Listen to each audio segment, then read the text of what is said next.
حضرت علی رضی اللہ تعالیٰ عنہ کا فرمان ہے، تمہارا ایک رب ہے پھر بھی تم اسے یاد نہیں کرتے، لیکن اس کے کتنے بندے ہیں پھر بھی تمہیں نہیں بھولتا۔ رسول اللہ صلی اللہ علیہ وسلم نے مدینہ منورہ سے جس راستے سے گزر جاتے تو لوگ اس راہ میں ایسی پیاری مہک پاتے کہ پکار اٹھتے کہ ادھر سے اللہ کے رسول صلی اللہ علیہ وسلم کا گزر ہوا ہے۔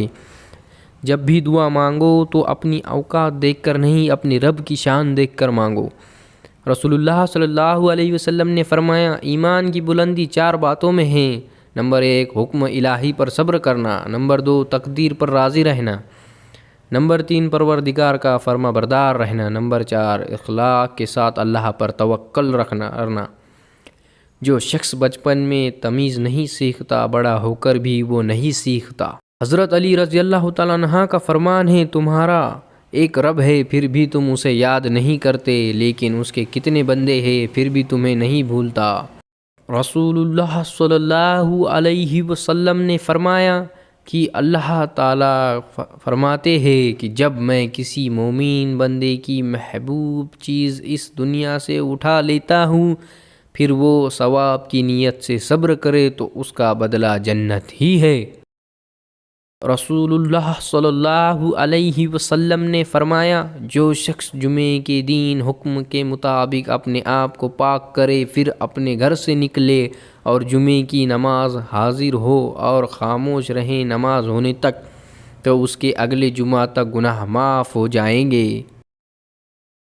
جس گناہ سے اللہ کی لعنت ہوتی ہے وہ جھوٹ ہے، جب گناہ سے پکڑ ہوتی ہے وہ ظلم ہے۔ اصل طاقت برداشت کرنے میں ہے، انتقام لینے میں نہیں۔ تم اپنے کردار کو اتنا بلند کرو کہ دوسرے لوگ دیکھ کر کہے، اگر امت ایسی ہے تو نبی کیسا ہوگا۔ جہاں بار بار اپنی باتوں کی صفائی دینی پڑ جائے وہ رشتے کبھی گہرے نہیں ہوتے۔ جو گناہ جس سے عمر کم ہوتی ہے وہ بیوی سے بدسلوکی ہے۔ موت سب سے بڑی حقیقت ہے جس کو ہر شخص بھلا بیٹھا ہے، اور زندگی سب سے بڑا دھوکہ ہے جس کے پیچھے ہر شخص بھاگ رہا ہے۔ کبھی کبھی اللہ ہمارے ارادے اور یقین کو توڑ کر ہمیں سمجھاتا ہے کہ ہوگا جو تم چاہتے ہو۔ وہ لوگ جو جنت کے طلبگار ہیں وہ خوشی اور غمی دونوں صورتوں میں اللہ کی راہ میں خرچ کرتے ہیں۔